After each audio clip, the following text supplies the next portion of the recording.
So this person number 2 and 3 also has the responsibility of then and going and updating this register here. And the importance and obviously the details and the outcome and the rectifications or strategies and monitoring put into place, which is details that need to go onto this register.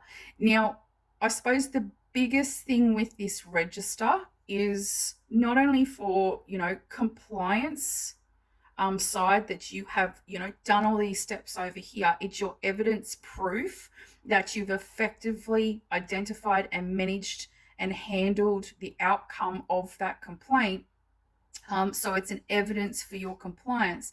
But a register, in the grand scheme of things in your service, effectively what it does, it's the only tool that you have to be able to track trends and patterns.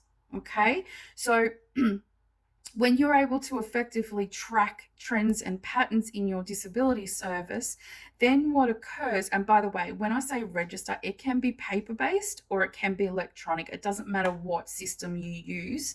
But essentially, the nuts and bolts, as I said, is compliance and evidence that you've done this, but it tracks trends and patterns. So just give an example. You could have had and identified, you go back and review this register, which it should be reviewed monthly, by the way, and by senior management.